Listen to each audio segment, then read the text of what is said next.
Hello' friends, যদি আপোনাক কেতিয়াবা সাপে কামোৰে আপুনি সেই সময়খিনিত কি কৰিব?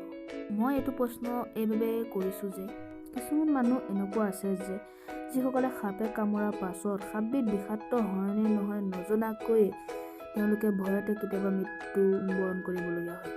তো হেল্ল' ফ্ৰেণ্ডছ, মই আজি আপোনালোকক এইটো বিষয়ে অলপ আলোচনা কৰিম। তো যদি আপোনাক সাপডালে এনেদৰে খুটিয়ায় তেতিয়া গম পাব এই সাপবিধ বিষাক্ত নহয়, আৰু যদি আপোনাক এইদৰে সাপডালে খুটিয়ায় তেতিয়া গম পাব যে এই সাপবিধ বিষাক্ত হয়।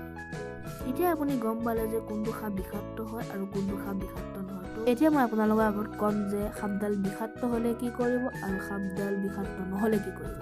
যদি সাপডাল বিষাক্ত নাছিল তেতিয়া আপুনি এটা ধুনীয়া হাঁহিৰে ঘৰলৈ উভতি যাব আৰু লাহে ধীৰে ঘৰলৈ গৈ আপুনি সাপে খুটোৱা জেগাডোখৰ চাবোন বা ডেটলে ধুই দিব।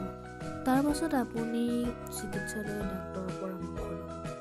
আৰু যদি আপুনি চাইনিজ প্ৰজাতিৰ মানুহ তেতিয়াহ'লে আপুনি সাপডাল লৈ ঘৰলৈ গৈ ভাজি পেলাই খাই দিব। আৰু যদি সাপডাল বিষাক্ত হয় তেতিয়া কি কৰিব?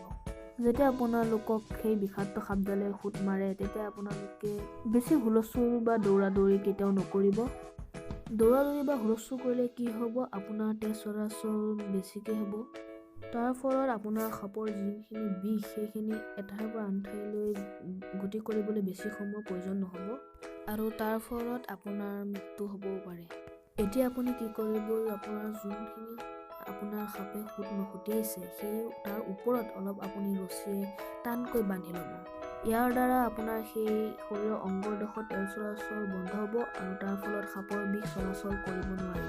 ইয়াৰ পাছত আপোনালোকে লাহে ধীৰে ঘৰলৈ গৈ আপুনি সাপে কামোৰা ঠাইডোখৰ আপুনি ঠাণ্ডা পানীৰে ধুই দিব আৰু ওচৰৰ হস্পিটেললৈ আপুনি ফোন লগাব। আৰু যেতিয়ালৈকে হস্পিটেলৰ এম্বুলেঞ্চ বা ডাক্তৰ আপোনাৰ ঘৰ আহি নাপায় তেতিয়ালৈকে আপুনি সেই ঠাইডোখৰ ঠাণ্ডা পানীৰে ধুই থাকিব আৰু লক্ষ্য কৰিব যে আপুনি বান্ধা সেই ৰছীডাল কেতিয়াও খুলি নাযায়।